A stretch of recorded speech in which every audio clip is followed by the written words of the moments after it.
Hola, ¿qué tal? Me da muchísimo gusto saludarlos y saludarlas. Bueno, en Revista Neurona hoy estamos muy contentos porque estamos dándole salida a un nuevo proyecto que se llama Nos Hacemos de Palabras. Se trata de un conversatorio, un formato de conversatorio que va a estar integrado pues, por personas que tienen mucho que decir sobre temas relacionados con el mundo de la cultura y bueno, el arte también y bueno, todo lo que nos pasa en nuestro cotidiano. En esta ocasión estamos muy contentos justamente porque tenemos a tres personas que pues puedo decir que conozco y que me parece que su trabajo es formidable para hablar sobre un tema que planteamos desde hace un tiempo, que es la función social del rock. Les voy a presentar a continuación a nuestros participantes. Por un lado tenemos a Damián Martínez, que bueno, es músico y compositor, líder de Saxabull, de quien por cierto hablamos en la edición anterior de nuestra revista a través de una reseña. También tenemos por otro lado a Roberto Mancilla, que también es músico, músico independiente y que lleva por lo menos 20 años en activo en la escena musical en Chiapas. Además es consultor y bueno, está muy relacionado con los medios de comunicación. Por otro lado tenemos a Juan Pablo Cebador Carbonell, investigador de la Universidad Autónoma de Chiapas, nuestra universidad, bueno, y que ha trabajado dentro de sus líneas de investigación, pues identidades, consumos culturales y juventudes, incluso pues en donde en estos consumos culturales entre los que se encuentra justamente el rock. Lo que vamos a hacer es una charla un poco informal para que todos sepamos que podemos intervenir cuando lo consideremos conveniente y nos podemos interrumpir, quitar la palabra, no pasa nada. La idea es que todos podamos conversar. Les recuerdo que estamos transmitiendo a través de Revista Neurona, que nos encuentran en todas las plataformas, en Facebook, en Twitter, en Instagram, justamente así, @Revista Neurona. Y les recuerdo nuestra web, que es www.revistaneurona.com.mx. Bueno, para empezar con esta charla, pues quería comentarles que de plano yo no soy muy fan de las definiciones. Definir el rock es un poco difícil, ¿no? Y bueno, normalmente estas son bastante arbitrarias y dejan de lado muchas cosas y casi es muy raro que estemos contentos con las definiciones. Igual las clasificaciones, más cuando es por géneros, pues forzosamente excluyen algunas cosas, incluyen otras y de plano a veces dejamos fuera cosas que nos interesan, ¿no? Entonces, lo que sí puedo decir, y ahí sí, no sé, me gustaría escuchar su opinión, es que yo pienso al rock como un lenguaje, como un discurso, e incluso para muchos como una forma de vida. O sea, es el caso de Damián. No sé, ¿qué es el rock para ustedes? ¿Alguien que quiera conversar? Yo de lo A ver, Vamos, Roberto. yo primero que nada agradecerte a ti, Edgar, y a todos los que hacen posible Revista Neurona y por supuesto esta nueva dinámica de participación de quienes tenemos el gusto también de colaborar con ustedes en la revista. Te faltó colaborador de Revista Neurona en la breve semblanza. Perdón. La verdad, al final de cuentas, yo coincido totalmente contigo. Yo soy enemigo de las clasificaciones, no porque no crea que existan, sino porque creo que lo que resumen y lo que provocan es una serie ahí de confusiones y de chairas mentales en las que caemos normalmente los seres humanos en función de lo que nos dicen y lo que nos venden como lo que debe de ser. En lo particular, para mí el rock ha sido un estilo de música con el que he crecido, con el que soy producto de una familia clase mediera culturizada en extremo que vivió, que ha vivido en las zonas urbanas, desde la Ciudad de México, Veracruz y ahora Tuxtla Gutiérrez, o bueno, desde hace muchos años Tuxtla Gutiérrez, y que por ende tengo una relación muy pues, cercana, muy entrañable con la música rock, porque mi padre era la música que escuchaba. Mis padres, yo siempre he dicho que en mi casa lo más poperón que se escuchó en alguna ocasión cuando era yo niño era Carpenters, y después pues Michael Jackson, estos grandes ídolos del pop que también. Pero siempre he tenido claro que el rock al final de cuentas no deja de ser esta otra forma de expresión musical en la que un grupo de jóvenes decidió hace 70 años, 60 y tantos años, explorar cosas que ya lo habían hecho antes otros jóvenes con otros ritmos, con el mismo jazz, con el blues, con el cha-cha-cha, al final de cuentas la expresión musical permite este tipo de manifestaciones personalísimas en las que plasmas en tu capacidad de hacer y de crear música con los instrumentos que tienes a mano e incluso con los que tienes adentro, inherentes a ti, como es la voz, pues no deja de ser eso, no deja de ser una manera más que permitió romper, como han permitido también estas grandes manifestaciones musicales, con lo convencional, ¿no? Entonces, podríamos plantear, decían por ahí alguien que Mozart es un rockero porque rompió con todos los conceptos que había de la música clásica y de la música culta que se hacía en los tiempos en los que él empezó a componer, y pues por ahí te puedes venir hasta estos tiempos. Entonces, para mí el rock es eso, es este vehículo musical que me permite a través de la escucha, o sea, de escuchar lo que me gusta y lo que por supuesto me gusta porque he sido el contexto en el que he vivido y por el contexto en el que he escuchado.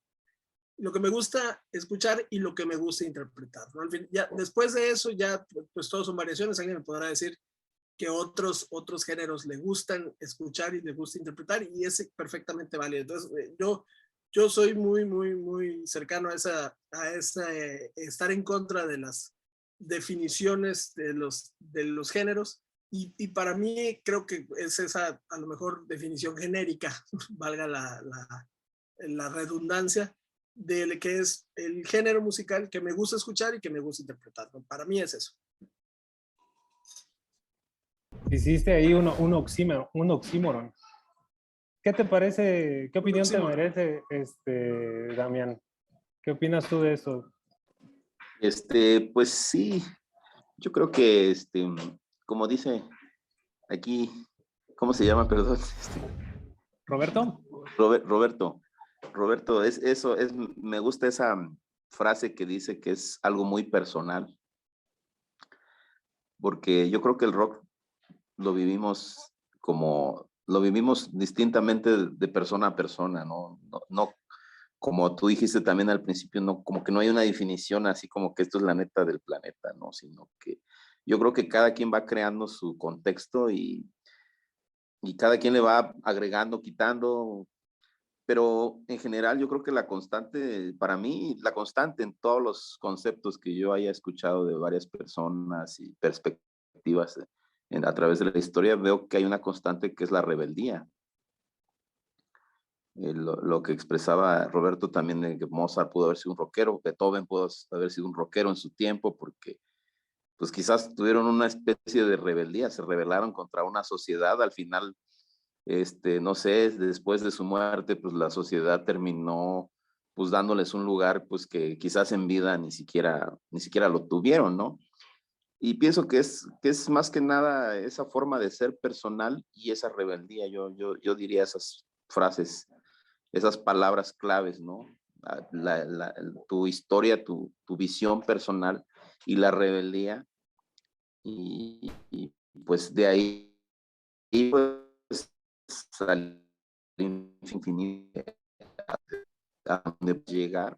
Cada quien como músico, como intérprete, como un apreciador del rock, como un fanático, como lo que quieras llamarle, porque cada quien va asumiendo un rol dentro de qué vertientes históricas del rock nos identifican, ¿no?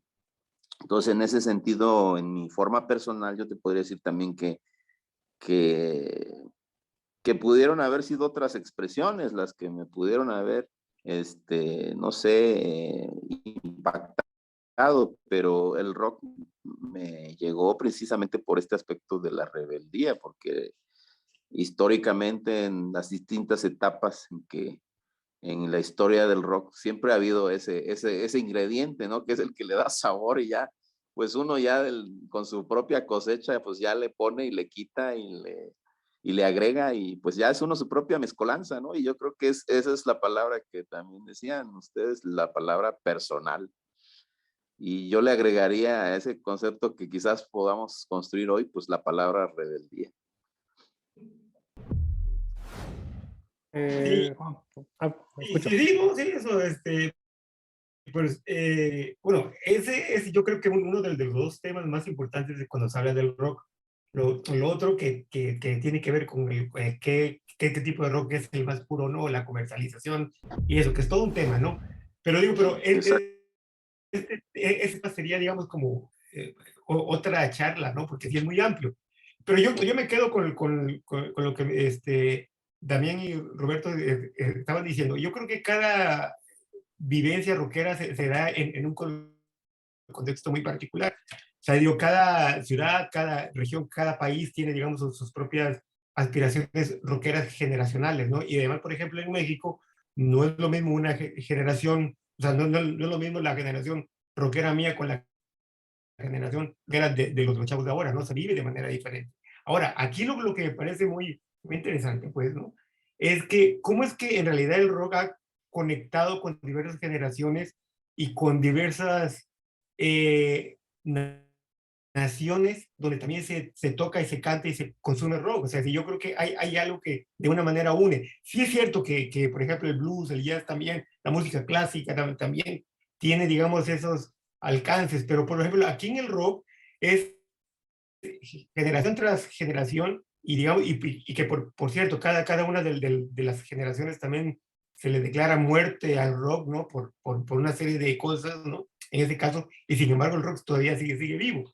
Yo lo que creo aquí, digamos, eso sería mi aporte, es que el rock comienza siempre con un dispositivo, con un discurso político. O sea, es decir, revela, pero se revela políticamente. Vamos a recordar el contexto de la década de los 50 y desde luego posteriormente el contexto masivo de la década de los 60, donde emerge el sujeto juvenil con fuerza, pero con fuerza política, pues no para decir cosas, para protestar cosas. Y en eso el soundtrack de todos los movimientos de los 60, donde cobra su máximo, máxima cumbre en el 68, también fueron rockeros, pues el contexto musical de esos movimientos fueron rockeros, ¿no? Entonces yo lo que creo que, por ejemplo, el rock sí tiene intención política, o por lo menos sí la tuvo. Y yo creo que eso sería el punto de conexión generacionalmente hablando, y el por qué en todos los países del mundo prácticamente se oye rock, más o menos, sí, se oye rock. Hay una generación, por ejemplo, en los países del llamado bloque del este, donde antes, digamos, estaban prohibido la venta de discos en inglés, porque era precisamente el prototipo del enemigo capitalista, ¿no? En ese sentido, había gente que oía de manera clandestina el rock, que se iba a otros países y que conseguía de muchas maneras discos, pues. Sí, había una... Piratas, claro, discos piratas. Por ejemplo, me decía un cuate mío, cuatísimo, que él vivió en la ex RDA, en la Alemania Oriental, ¿no? Pero él me decía que ellos iban a Hungría, porque en Hungría había, digamos, como un mercado con Austria, que es frontera, súper fuerte, clandestino, de músicos de discos de vinil, ¿no? O sea, entonces que ellos llegaban ahí, así como a hacer una excursión clandestina, fuera de la ley, así, ¿no? En ese sentido, para comprar discos, pues porque ellos habían escuchado rock y a ellos les gustaba el rock y ellos tenían una intención con el rock, ¿no? Entonces yo lo que creo que aquí, digamos, el primer punto sería que el rock responde a una necesidad de respuesta política que tienen ciertas generaciones. Ahora, como Damián había dicho también, esto cambia ya, ¿no? Ha cambiado y digamos que las respuestas se tornan, digamos, ya de manera como más personal, ¿no? Y eso, supuestamente con el rock se vive de otra manera, no es exactamente cuando dices muere el gobierno, muere el Estado, sino, y hay una serie de estilos y de diversificaciones musicales, pero que sin embargo siempre tiene, digamos, pues esta vena que yo también creo que es la vena que mal que bien, o sea, se tiene o no se tenga en el rock de ahora, sí todavía está presente en el imaginario de todos los que oímos rock, que es lo que también está visto de la rebeldía, ¿no? Hay una rebeldía. Me gustaría apuntar algo al respecto. Efectivamente, entendemos que hay una vena ahí política muy interesante y de hecho muchas bandas han dado cuenta de eso en sus letras, en sus composiciones, incluso dando cuenta de historias o de pasajes muy trágicos dentro de nuestra historia nacional incluso, ¿no? No solo irnos a Latinoamérica, pero también habría que pensar que sin ser tan románticos, también hay una especie de rock por ahí también circulando en el que se ha dado a la tarea de nutrir, de hacer de sus composiciones discursos altamente violentos y altamente hipersexualizados y digamos, que no necesariamente tienen que ver con una disidencia en el plano, como dices, meramente muere el gobierno, ¿no? ¿Qué opinan de eso? Político. O sea, finalmente es político, pero... Yo tengo una visión que creo que... no sé si me oyen. Sí, ok. Sí. ¿Sí me oye? Sí. Sí. Yo tengo una visión que a mí se me hace esencial. A mí me encanta lo que dijo Damián, que una de las bases fundacionales del rock es la rebeldía. El tema de la rebeldía es que nuestra concepción de rebeldía lógicamente está contextualizada a nuestro entorno y a lo que entendemos por rebeldía, ¿no? Yo creo que se trabó. ¿Alguien que me diga? ¿Escuchamos bien? Ok. Es que yo aquí siento que, bueno, yo en 1989, en pleno boom del rock en tu idioma, en Tuxtla Gutiérrez fundé con otros amigos una banda que se llamaba Basofia, y la primera rola que escribí para Basofia se llamaba ¿Me quieres? No, chinga tu madre, ¿no? Y es una canción que pegó, pues ya saben, en el circuito underground de Tuxtla. Sí, ¿no? Entonces ¿Me quieres? No, chinga tu madre, fue mi primer gran éxito musical, y era una rola ponquetera y traía unas otras. Y eso para mí era rebeldía a los 17, 18 años, ¿no? Pero hay un tema que luego se nos olvida en función de muchas cosas en las que hemos vivido, y claro, y tomo por ejemplo lo que dice Damián en función de la rebeldía en función del contexto. Un rock que por ejemplo a los mexicanos de mi generación, que nacimos a inicios de los 70s, tal vez finales de los 60s, que pegó mucho aquí fue el rock argentino. El rock argentino es impresionante la génesis del rock argentino. El rock argentino proviene del gusto que tuvieron los argentinos por el rock and roll mexicano. O sea, el ídolo de gente como Charly García, que son cabrones que hicieron música en el contexto, música de rock, música contestataria. Por ahí alguien se atrevió a decirme que qué música contestataria había hecho Charly García. Yo le decía, escucha Los dinosaurios de Charly García, que le escribió durante la dictadura militar, y dime si no estaba haciendo música contestataria, ¿no? Cuando dice los amigos del barrio pueden desaparecer, los cantores del radio pueden desaparecer. Pero los ídolos de ellos eran Enrique Guzmán y César Costa, o sea, esos rock and rolleros mexicanos que se fueron en un contexto de rebeldía completamente diferente a lo que nosotros entendemos por ella, ¿no? Y cuando tú se investiga tantito, y por ejemplo, yo leí hace muchos años la biografía de César Costa, que era un niño bien de la Ciudad de México, hijo de un abogado importante con dinero, con una banda que la conformaban Alberto Vázquez, que era el más pendenciero de la bola, ¿no? Y Enrique Guzmán, y Angélica María, y esa madre.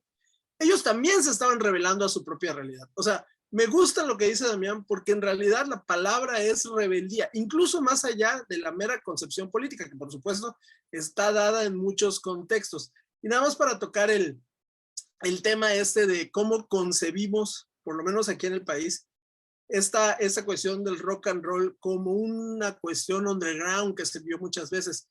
Yo soy fanático del rock and roll inglés, particularmente soy fanático del rock progresivo inglés, y mi grupo favorito es Pink Floyd, para que quede claro el tema. Y el otro día viendo videos en YouTube descubro que hay un programa, de esos programas de concursos tipo 100 mexicanos dijeron, sí, de este tipo de, donde invitaban a la gente popular en diversos años, ¿no? Entonces, invitaban en 76, invitaban a David Gilmour de Pink Floyd, a, no sé, a Robert Plant, o sea, a Robert Plant, al baterista de Queen, y los hacían preguntas sobre música, sobre otra música y sobre música rock. Y entonces el tema es que esa era la música pop de Inglaterra, o sea, ese rock para nosotros seminal es el pop inglés, ¿no? El ejemplo más claro son los Beatles, ¿no? Por ejemplo, ¿no? Pero al final, ese rock seminal es... Entonces, a mí me encanta que la definición, como bien dice Damián, se le meta sobre todo la palabra rebeldía, porque finalmente es eso, es una rebeldía en el contexto personal de cada quien para ser rebelde en función de lo que quiere, de lo que sea lo que quiera rebelarse, ¿no? Sí. ¿Quién mejor que eso Yo para tengo hablar? Yo fíjate perdón, pero yo, por ejemplo, de lo que Roberto estaba diciendo, le agregaría otra cosa por la cual el rock tiene ya casi 70 años de vida y todavía sigue coleando, pues no hay ningún problema, que sería el que es diverso. Digamos, sería, el rock sería la puta de las artes, pues porque se puede meter en cualquier área, en cualquier área. Entonces, bajo esta visión, hay rock nazi también, ¿eh? Hay rock de derecha, pues de ultraderecha. Hay rock así en ese sentido. Y justamente aquí responde a un modelo de rebeldía que como Roberto decía, es distinta a este contexto. Por supuesto, ¿no? Como es distinta al contexto de Brasil o al contexto de Sudamérica en general, ¿no? Entonces, digamos, aquí hay este rock, pues eso, hay rock de diferentes estilos y de diferentes fusiones, pero también hay rock en el sentido estricto de la rebeldía y de lo político, hay rock de ultraderecha, hay rock nazi, hay rock de secesionistas de Estados Rock Unidos, religioso, ¿no? rock religioso. Exactamente, sí, o sea, rock religioso total, ¿no? Entonces yo creo que esta diversidad es lo que da precisamente para que en términos de la contestación que se hace a partir del rock, también haya un chorro de gente que vea en el rock este espacio para poder decir cosas, ¿no? Para poder actuar cosas. Y esas dos cosas son claves, sobre todo para el contexto de Damián, que se habla de... ¿Se me escucha? Sí, sí, sí, sí. Justamente se habla de diversidad y de rebeldía, ¿no, Damián? Sí. Yo quisiera también agregar en este contexto de lo que decía Roberto, históricamente también México políticamente fue muy represivo con el rock. Yo creo que hasta hace, ¿qué será? Unos pocos años, ¿no? De que hay que contextualizarnos, ¿no? El rock que presentaba Televisa no era el rock contestatario hacia el sistema, ¿no? Era una especie también de rebeldía un poco ligera, ¿no? De Angélica María, Raúl Vale y esos que son con la generación rockera comercial o permitida por el sistema, por el propio gobierno, porque yo creo que detrás de esta empresa siempre ha estado el mismo gobierno con una visión pues derechista, pensaría yo, o un poco mocha, un poco religiosa.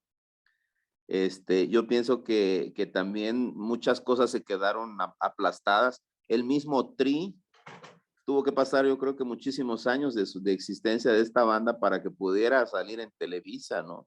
Para que incluso cuando yo recuerdo que la primera vez que vino el Tri a Chiapas fue contratado por promoción política del PRI, incluso. Entonces, tuvieron que pasar muchos años para que el mismo sistema pues admitiera esta rebeldía que era pues vista de manera corriente, de manera comunista, relacionada con el comunismo. El mismo Díaz Ordaz reprimió, el mismo Díaz Ordaz, el mismo Echeverría Álvarez, fueron represores de estas manifestaciones relacionándolas con el comunismo. Por eso tenemos una matanza del 68 y muchas más matanzas, ¿no?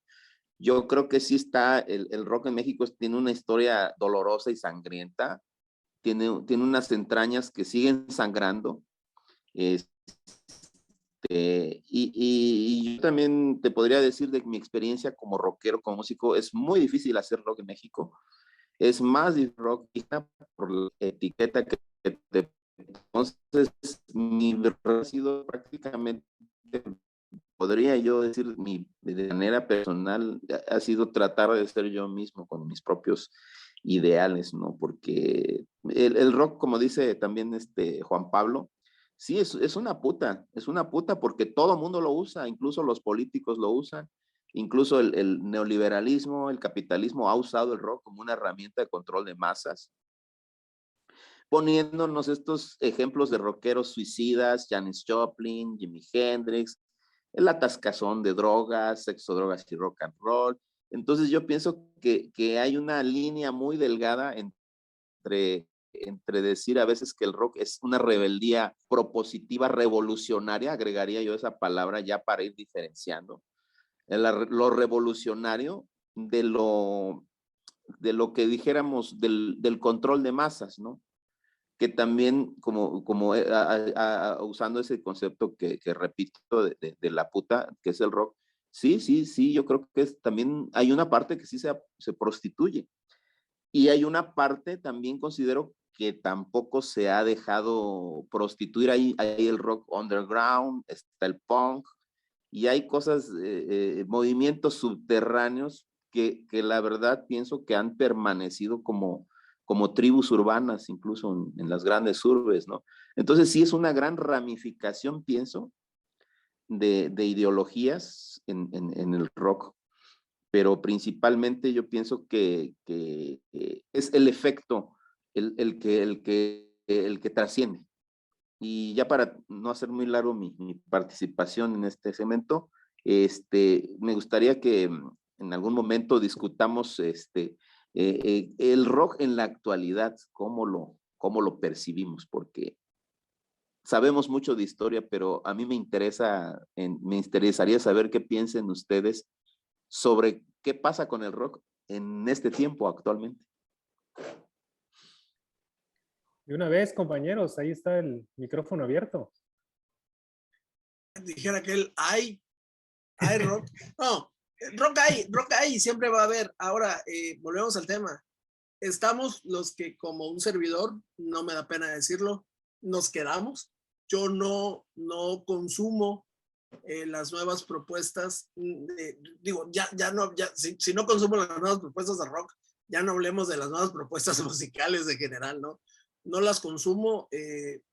Por ahí alguien me dijo que tratara de mantener los oídos pues atentos, abiertos.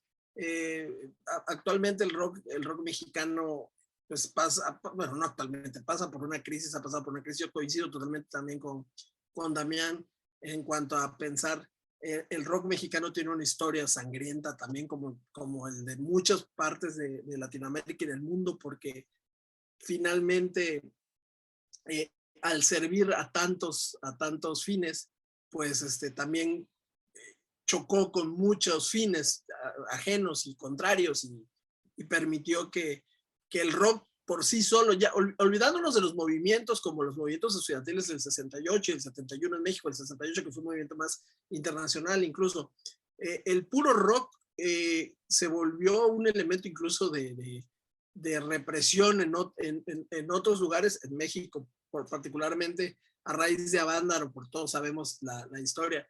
Pero actualmente yo creo que hay una crisis que está, por desgracia, y es la única manera, porque la gente va a decir el clásico que critica esta facilidad de acceder a los medios y la critica a través de un producto que nos permite acceder a todo mundo y como es en el que estamos ahorita.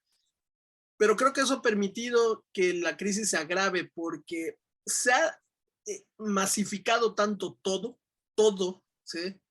Que se han perdido, no sé, se han perdido cuestiones a lo mejor de valoración de ciertas características que hacían que la música que consideramos rock a partir de ciertas definiciones y ciertas, como platicábamos hace ratito, y de ciertas, pues, procesos, técnicas y todo lo que me gusta nombrar, hoy ya no es, se ha vuelto una cosa muy diluida y ha permitido que se reproduzcan y se traduzca en cosas que a lo mejor no cumplen con muchos de los requisitos de lo que a lo mejor nuestra generación considera que debe ser parte de este rock al del que hablamos, ¿no? Y creo que esa crisis hoy está tocada por muchas manos, está muy manoseada, está muy, ¿cómo se llama? Pues tocando otra vez el tema de la puta, ¿no? Muy vulgarizada, muy regalada, muy totalmente perdida en muchos aspectos, y creo que hoy estamos viviendo una crisis muy importante en materia de rock, particularmente en México. A mí me gusta, por ejemplo, no sé si ustedes han escuchado, aparte de los trabajos majestuosos que hace gente como Sat Segul, como otros músicos que se mueven todavía en una escena underground. Por cierto, le quiero decir a Damián, yo estoy estudiando una segunda licenciatura y estoy estudiando comunicación ejecutiva, y mi maestro en una universidad nacional me dice, mi maestro de métodos de la persuasión me preguntó si los conocía. Se me hizo padre porque él es un doctor ahí de la UNAM y de la UAM y del TEC de Monterrey, y se me hizo padre que esa fuera su referencia de Chiapas cuando yo le dije que era de Chiapas, ¿no? Claro. Y eso siempre es padre, eso siempre te da un sentido de identidad muy chido. Y le dije, no los conozco, no los conozco en persona, pero sí los he escuchado y todo. Entonces, pero creo que, por ejemplo, a mí me gusta mucho The Warning actualmente, The Warning, que son chavitas regias que cantan en inglés, que se hicieron famosas por sacar un video haciendo un cover de Metallica, y a raíz de ahí han hecho 4 producciones en inglés, tienen 2 o 3 canciones en español, pero la mayoría en inglés, que pues al final de cuentas son músicas mexicanas, ¿no? O sea, son rockeras de hard rock, un rock pesado, son metaleras. Pero me gusta mucho, yo creo que es lo más rescatable a lo mejor de lo que se está haciendo a nivel nacional, comercial, ¿no? A nivel nacional, bueno, comercial, porque apenas están pegando duro, ¿no? En general, creo que lo demás está en una crisis. Bien. Fíjese, yo me crié también así como con Roberto, pero como Damián, parece que somos los 3 de la misma rodada, pues digamos, ¿no? En ese caso sí, desde luego, desde los inicios clásicos del rock, ¿no? Yo más bien en mis inicios fui, pues obviamente clásico, pero ponqueta, pues, ¿no? O sea, a mí me gustan mucho los Clash, me siguen gustando, desde luego es una de mis bandas preferidas de todos los tiempos, ¿no? Y digamos, de todo lo que trajo consigo eso, la New Wave y todo eso, ¿no? Pero de ahí, digamos, ese es como mi raíz mucho más fuerte. Y yo no me quedé, yo sí sigo consumiendo música nueva, mucha música nueva. Ahorita me gustan mucho las cosas que se hacen a nivel internacional y a nivel mexicano, también la música indie, ¿no? En ese sentido que hay cosas como muy interesantes, ¿no? Bueno, pero lo que quiero llegar a este punto es que yo he tratado con mucho esfuerzo, he tratado de dejar de ser purista, digamos, en el caso, y para que yo pueda oír cosas más nuevas, yo tuve que dejar de lado este rollo de que en mi tiempo siempre fue mejor, ¿no? En este caso, porque yo creo que así me perdía de muchas cosas. Entonces yo, por ejemplo, claro, a lo que Roberto dice, yo creo que sí, hay una escena súper viva. En México hay una escena bastante viva. Yo he estado investigando y me he llevado unas sorpresas súper gratas, que luego a ver si te paso cosas, Roberto, o sea, porque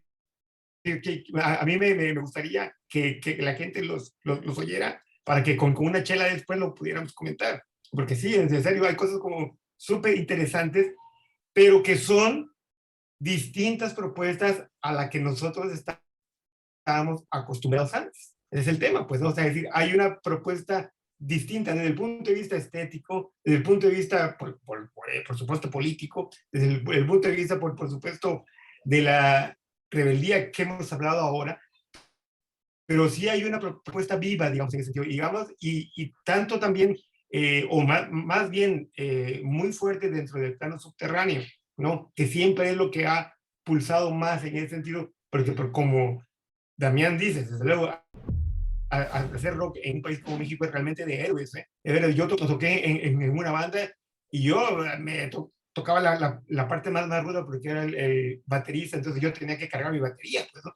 En taxi, en eso, y no me pagaba un quinto nadie, ¿no? O sea, nadie nos pagó, nos pagaban con una chela, dos chelas en un bar y hacíamos rolas propias, etcétera, ¿no? O sea, es decir, éramos, o Sí, sea, sí, como obviamente Roberto Damián saben perfectamente de lo que hablo, ¿no? sí. En ese caso. Y por ejemplo, a los músicos de salsa y músicos de jazz sí les pagan un buen varo, ¿no? Pero a los músicos rockeros, ¿no? Bueno, esa es otra historia también, ¿no? Pero digo, yo lo que creo que sí hay una escena muy viva, pero sí es completamente distinta. Es completamente distinta a la que nosotros estábamos acostumbrados. Por ejemplo, y pues con esta cierro, que sería, digamos, la cuestión política rebelde es completamente otra cosa, pues, ¿no? Las rebeldías ahora no son políticas y lo político no es exactamente rebelde para las nuevas generaciones ahora, ¿no? Entonces, ellos, por ejemplo, se rebelan si hay algo que no les hace reventarse más en un bar, por ejemplo, ¿no? Pero para ellos es una condición generacional. O sea, para ellos eso es su propia rebeldía. Entonces yo creo que habría que estar como atentos un poco a lo que se dice desde ese punto de vista, ¿no? Y sí, bueno, a mí me parece que sí tenemos que estar como eso, estar como más abiertos, yo al menos, ¿no? Porque yo sí, o sea, como ustedes saben, las generaciones nuestras cerradas, eran identidades cerradas las nuestras. O sea, era rockero o no eras, pues, ¿no? Yo por ejemplo, siempre digo, cuando hablo de las cosas estas en clase, etcétera, digo, por ejemplo, que yo conocía a una discoteca de a los 35 años, pues porque mi identidad rockera no me permitía entrar a una discoteca, a un lugar donde no, o sea, no había la música que yo quería escuchar y yo no sé bailar un carajo, entonces en ese sentido, o sea, yo no podía bailar una música que no me gustaba bailar, ¿no? O sea, una música que no me gustaba y que aparte que no me gustaba bailar, ¿no? Y aparte que los rituales para el ligue eran otra cosa que tenía uno que bailar la música disco, por ejemplo, ¿no? O sea, ese tipo de cosas. Yo llegué hasta los 35 años, dije, wow, este es una disco, un lugar donde se baila, ¿no? Ese tipo, porque mi identidad rockera, aunque en ese entonces era cero, pues jamás podía entrar, y mis cuates eran igual, además, o sea, era el rollo así. Bueno, entonces, sí, entonces yo creo que el rock nuevo, hay mucho rock nuevo, pero es completamente distinto ya al de antes, pues, ¿no?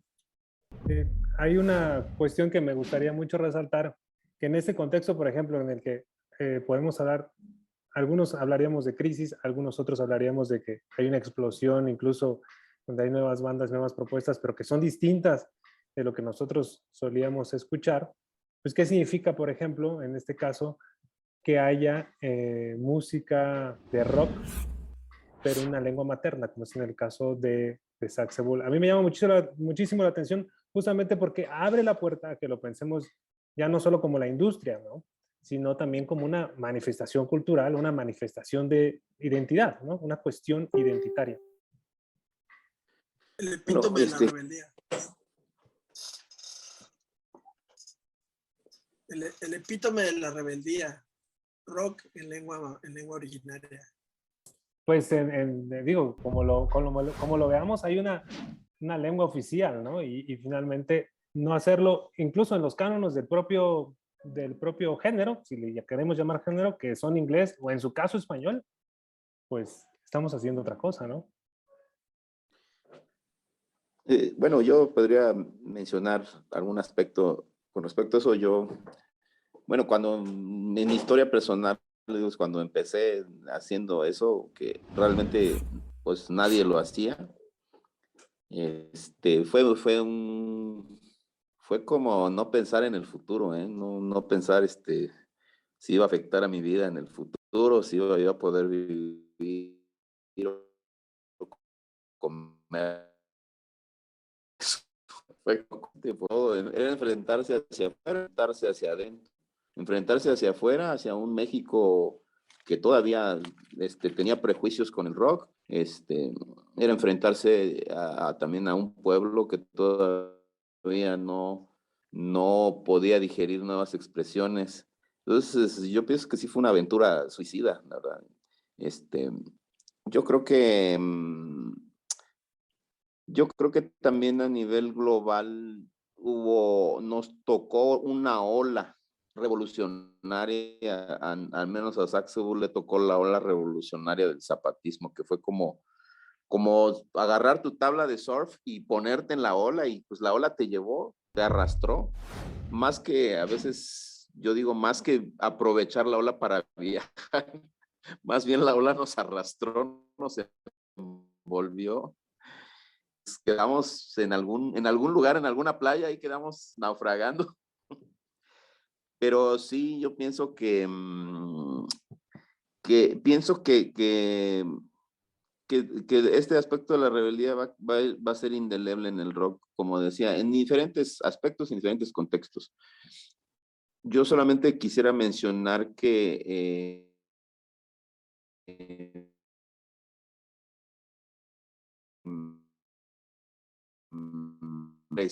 todos seguimos con la nostalgia de nuestras generaciones, de Caifanes,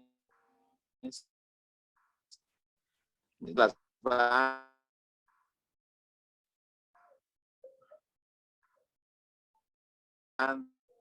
no, creo que Damián, no te estamos escuchando, se está entrecortando. No sé si puedas repetir lo último que estabas mencionando, por favor. ya se escucha por ahí, ¿no? Sí.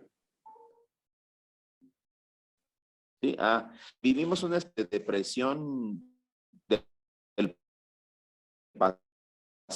pasado. Todavía estas bandas ya están viejos, Caifanes, Maná, todas estas bandas de nuestra generación, de que Caifanes ya se separaron varios años y volvieron a regresar, y todavía siguen llenando los foros. Digo, bueno, qué chido, ¿no? Pero realmente en los festivales, en Vive Latino y todos estos festivales, no hay esta promover también nuevas bandas y hacerlas masivas, ¿no? Pienso que es un comercialismo de vender la nostalgia del pasado, el del rock en México. Entonces, las bandas nuevas como nosotros, que pues que nosotros tampoco somos tan nuevos, pues sí nos tocó quedarnos en un rezago porque no tuvimos el espacio abierto a una difusión mayor, a una difusión masiva, sino que seguimos en esa nostalgia, te digo, de la época de oro del rock, como digamos, como lo que fue la época del cine de oro en México, ¿no? Entonces yo pienso que ahí hay un problema con, pues, no sé si están los medios de comunicación o la política o nosotros mismos como mexicanos, que siempre nos quedamos como atrapados en el pasado, ¿no?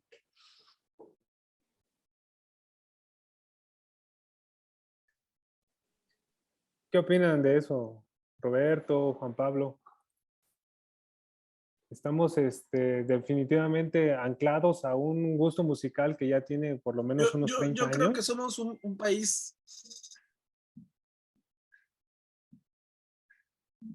Yo creo que somos un país nostálgico, ¿eh? Yo coincido también ahí Sí. con Damián.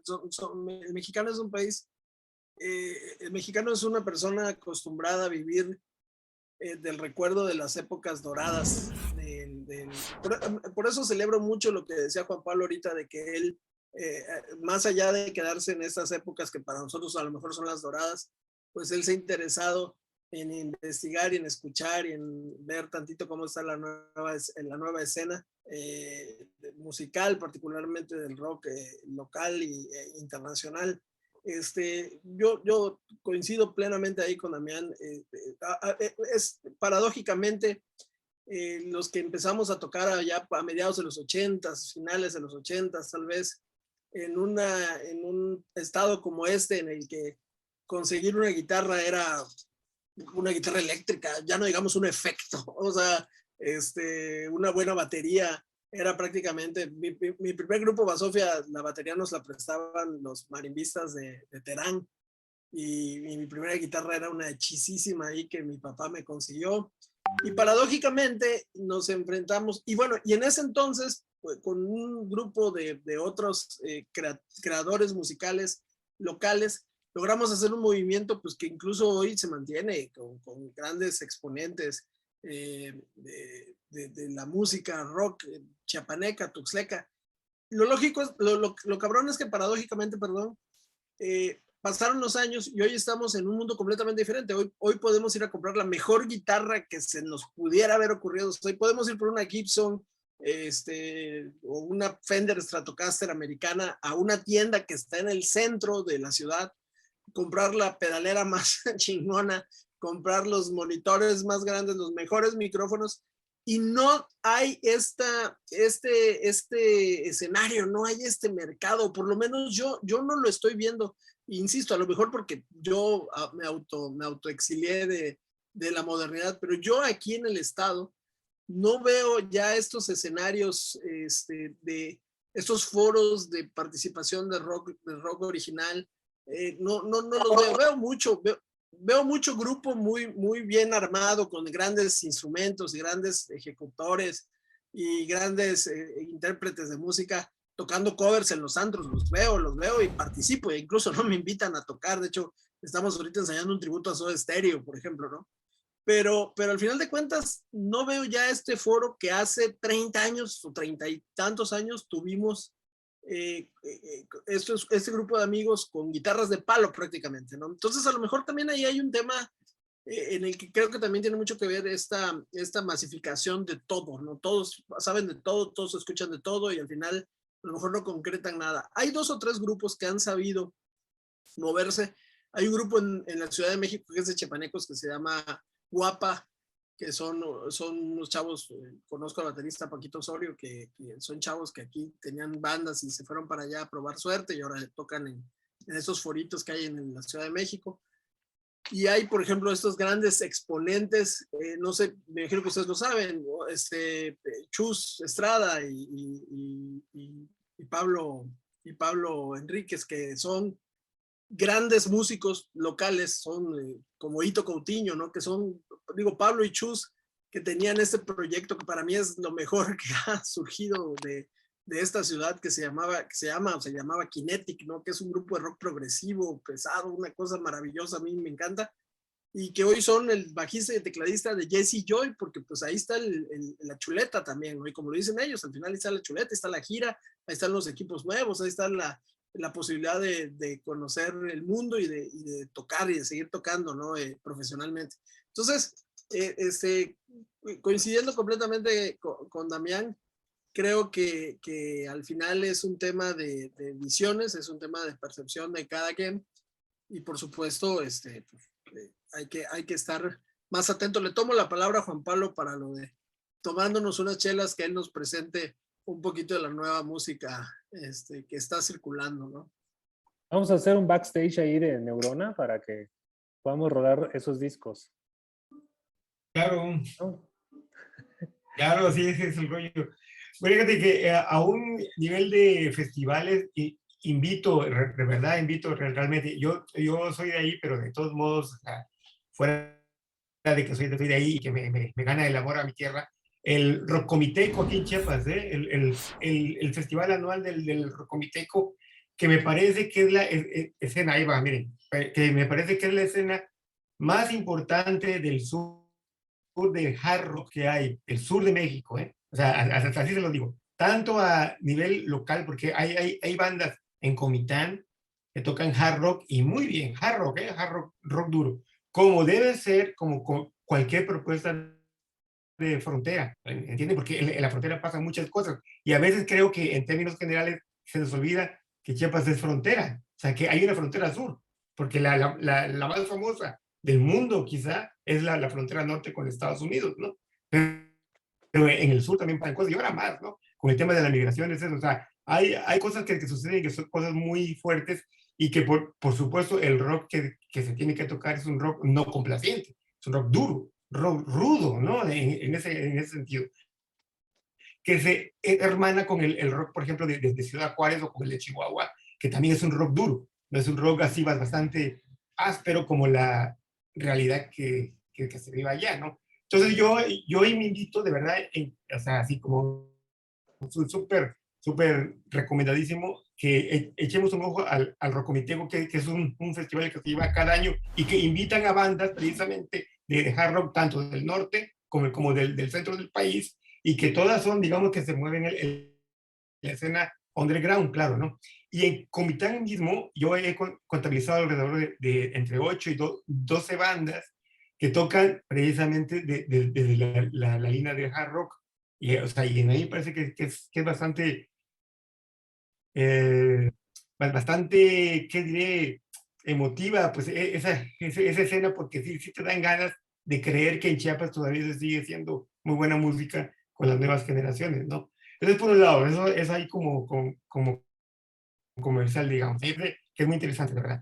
Y lo otro, eso es lo que se decía al principio. El rock en México fue satanizado, o sea, los que hemos estado pues ahí, digamos, de nuestro mundo del rock, como consumidores, como músicos, sabemos precisamente eso, ¿no? Fuimos ninguneados, fuimos satanizados. A mí, aquí en la Feria de Chiapas, por tener el cabello largo, me dieron una madriza, unos judiciales, hace un chorro de tiempo. O sea, esas cosas pasaron en México, ¿no? Y entonces, por ejemplo, eso de comprar una pedalera, de comprar un platillo, eso, nos costaba, o sea, un huevo y la mitad del otro, o sea, literalmente, ¿no? En ese sentido.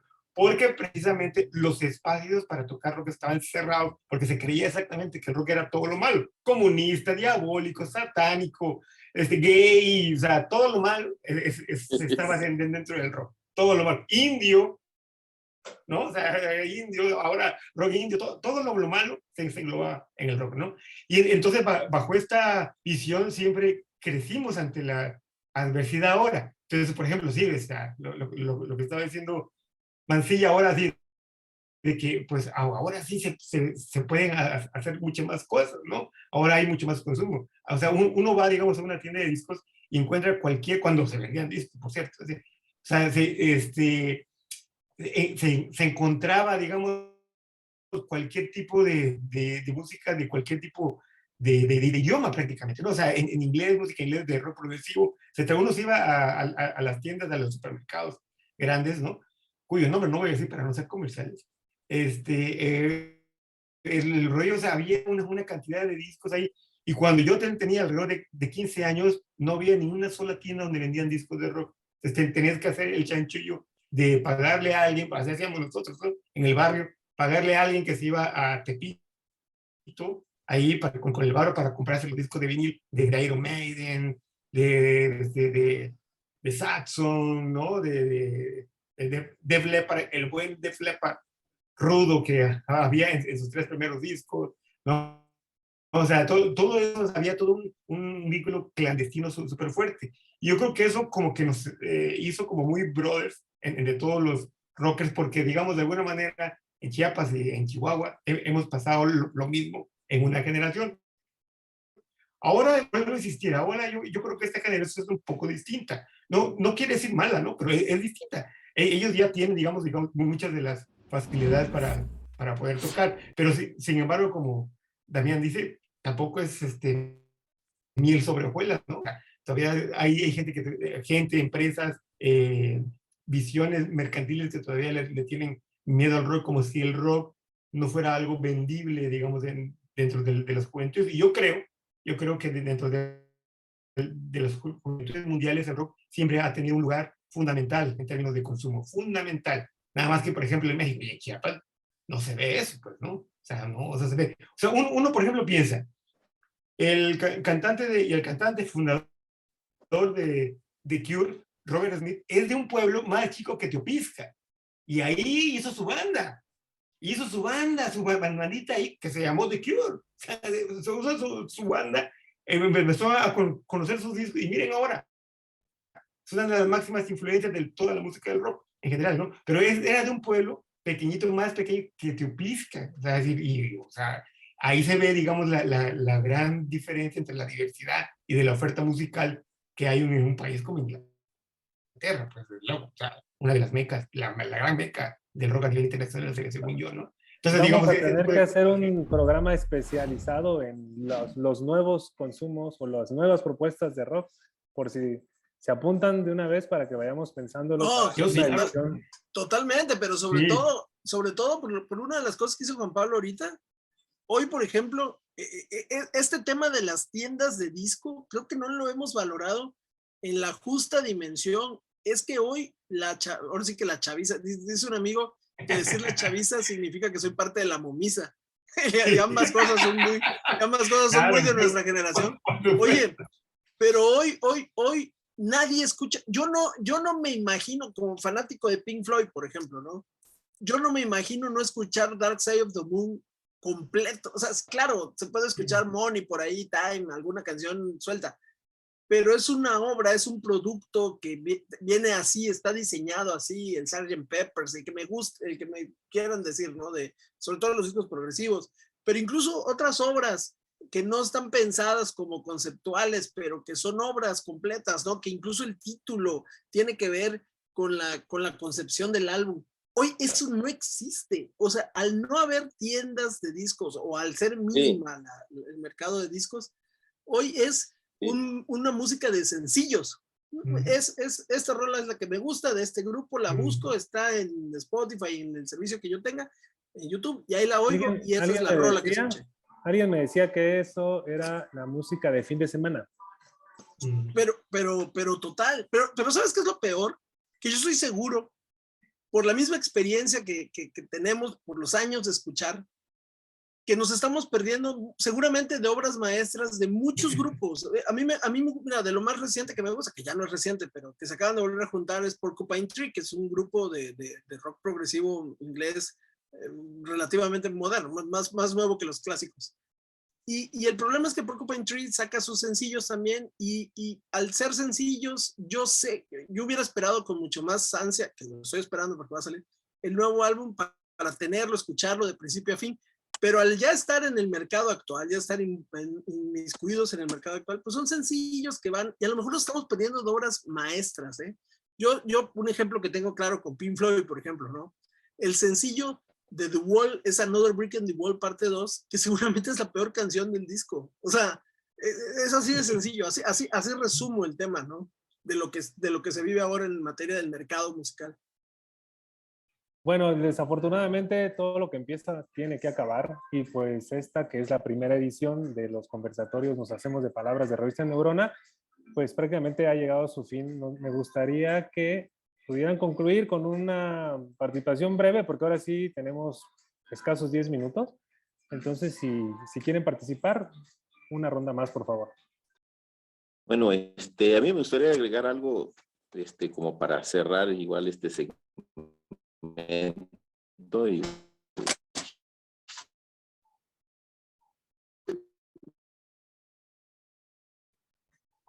Otra vez te estás... Se fue Damián. Se fue otra vez la señal de tu audio. Si gustas, ¿por qué no te reacomodas mientras alguien más quiere participar y esperamos a Damián? Sí, pues yo, bueno, de esto que hemos estado hablando, a ver si habla Damián. Casi no te escuchamos, Damián. De hecho, no te escuchamos. Sí. Ahí. A ver. Ahí. Fíjate que estoy ahí. Ahí mejor. Ahí te escuchamos. Sí, te escuchamos. Ah, bueno. Bueno, yo solo quería resaltar algo que pasó últimamente que pues como que me devolvió un poco la esperanza, porque a Roger Waters le mandó una carta a este Zuckerberg de Facebook, pidiéndole autorización y ofreciéndole un buen dinero por la canción esa del muro, precisamente para promocionar a Instagram o a Facebook, una de sus empresas, y el vato hizo una conferencia de prensa especial para mandarlo a chingar a su madre, güey. Y eso fue así como dije, yeah, güey. O sea, es el rock. Y dije, chinga tu madre, cabrón, con todos tus pinches millones. Sí, así, literal, Sí, y fue así, pues, y dije, güey, o sea, este güey sí tiene huevos, cabrón. Y yo dije, no, pues, eso me dio esperanza, eso es lo que quería yo comentar para cerrar, porque yo, la verdad, en mi forma personal, no me gusta el reggaetón ni todos estos raperos que salen colgando sus lingotes de oro, me dan asco, la verdad. Y no me importa. y no me importa ser políticamente incorrecto, No, a me mí vale no me madre, o gusta. sea, yo siempre canto y digo lo que quiera. Entonces, es ya mi punto final. Gracias por Sí. la entrevista. Muy bien, fíjate que ahora que dices, bueno, lo que voy a decir, yo iba a decir, voy a sonar un poco cursi, pero ya no, yo creo que de lo cursi somos todos los que estamos aquí. Pero yo iba a decir que sí, justamente de lo que estamos hablando, de esta enorme diversidad que hay en términos de rock, y sobre todo, como Roberto estaba diciendo, de esta inmediatez ya, digamos, de la forma de consumir la música del rock, que eso, o sea, tú oyes a Pink Floyd, o sea, las canciones más comerciales del disco de Wall, por ejemplo, una, dos, ¿no? Es de ahí. Pero oyes también música de pop de Madonna, de lo que sea, pero digo, de Dua Lipa, por ejemplo, ¿no? En ese sentido, o sea, los chavos, digamos que no tienen esa distinción entre lo que es la música del rock, tanto pues, ¿no? De la música del rock como la música de otros géneros, ¿no? Entonces, como que la mezclan. Y como fuera de eso, y esto es lo cursi que voy a decir, que fuera de esto, hay una frase célebre que se dice, el rock no morirá jamás, que no es del Tri, sino es una canción de Neil Young, Rock and Roll Can Never Die, Hey Hey My My, o sea, que es una canción, y que el Tri es un fusil que hizo el directo Alex Lora, que también tendríamos que hablar mucho de Alex Lora, ¿no? Me cae muy mal el Alex Lora, yo también no tengo empacho de decirlo, me cae muy mal porque es políticamente incorrecto, güey, traicionó sus ideales, en fin, pero entonces, es de tanta, digamos, de tanta diversidad, de tanta forma de tratar de doblegar al rock, sale precisamente esta cuestión de Roger Waters, y que de alguna manera también eso hace que de lo más profundo de su ser, el rock conserva exactamente eso, o tendría que conservar exactamente eso, que ese es el punto de rebeldía total, incluso de un güey que tiene 73 años, ¿no? Que él bien podría decir, sí, deme el varo y ya, ¿no? O sea, él puede vivir de sus rentas y eso. Sin embargo, dijo así, chinga tu madre, Zucker. Sí, literal. Sí. Tenemos 2 minutos, Roberto, por Yo favor. quiero cerrar nada más, retomando el tema inicial que nos invitó Edgar, que es esto de la función social del rock, y ahorita lo planteó muy bien Juan Pablo con un artista como Neil Young. El día de ayer, Neil Young le pidió a su manager, ahí está la noticia, ayer o antier, que inmediatamente bajara de Spotify todo su catálogo. La razón es que Spotify tiene podcast de antivacunas, de personas antivacunas. Y dice Neil Young en su comunicado, que no puede permitir que su música esté escuchándose en el mismo lugar donde se desinforma a la gente y la arriesgan a morirse. Ese creo que resume lo que es el sentido social del rock y de los rockeros y de quienes, como platicaban ahorita Roger Waters y muchos otros, que se siguen manteniendo en la línea, aunque sean millonarios, porque nadie puede negar que Roger Waters es millonario, ¿no?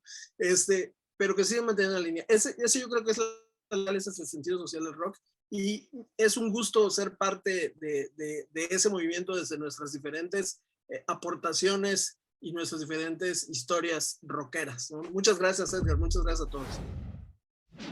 No, al contrario, es un gusto haberos escuchado a los tres. La verdad es que sus participaciones son muy, muy valiosas. Y bueno, pues la invitación para nuestros seguidores, nuestras seguidoras, a seguirnos viendo y escuchando a través de los conversatorios que vamos a estar organizando quincenalmente sobre este y otro tipo de temas. Se viene por ahí algo sobre las mujeres y va a estar muy, muy interesante también. Y bueno, por favor síganos a través de www.revistaneurona.com.mx, y estamos también como Revista Neurona en las distintas plataformas.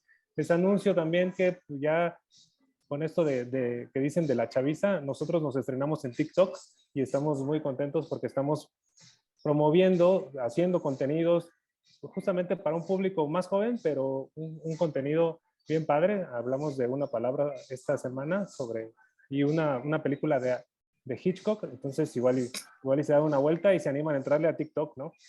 Bueno, mi nombre es Edgar Lara y un gusto haber estado con Roberto Mancilla, con Damián Martínez y con Juan Pablo Cebadúa. Nos vemos por aquí, hagan sinapsis y cuídense mucho. Bueno, Hasta pronto. Saludos Bye. a todos. Abrazos. Cuídense. Gracias por todo. Chao.